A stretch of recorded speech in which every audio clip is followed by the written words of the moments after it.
Manis sungguh buah delima, sungguh manis enak rasanya.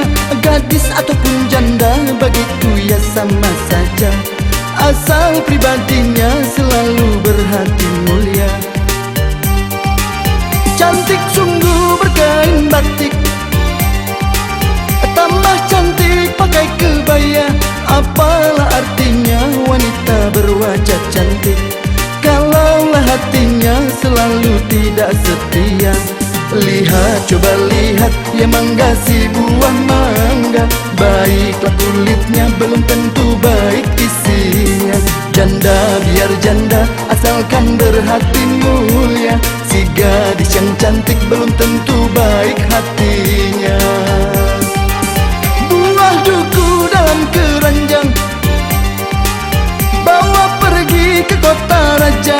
Apalah gunanya wanita mata keranjang, cantik pun wajahnya bagiku tiada artinya. Lihat, coba lihat, ya mangga si buah mangga. Baiklah kulitnya, belum tentu baik isinya. Janda biar janda, asalkan berhati mulia. Si gadis yang cantik belum tentu baik hatinya.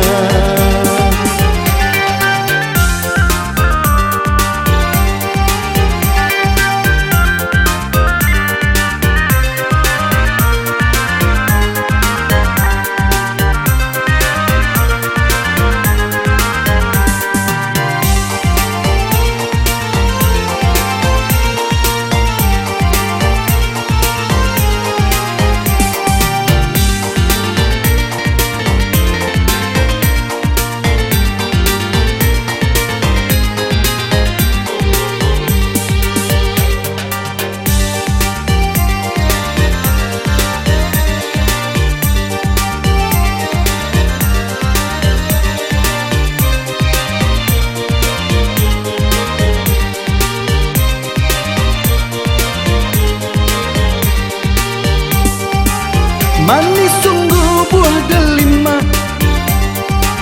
sungguh manis enak rasanya. Gadis ataupun janda bagiku ya sama saja, asal pribadinya selalu berhati mulia. Cantik sungguh berkain batik, tambah cantik pakai kebaya. Apalah artinya wanita berwajah cantik kalaulah hatinya selalu tidak setia. Lihat, coba lihat, ya mangga si buah mangga. Baiklah kulitnya, belum tentu baik isinya.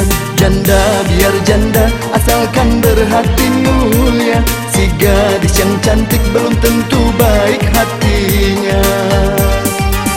Buah duku dalam keranjang, bawa pergi ke kota raja. Apalah gunanya wanita mata keranjang, cantik pun wajahnya bagiku tiada artinya. Lihat, coba lihat, ya mangga si buah mangga.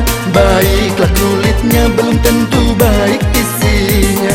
Janda biar janda, asalkan berhati mulia. Si gadis yang cantik belum tentu baik hati.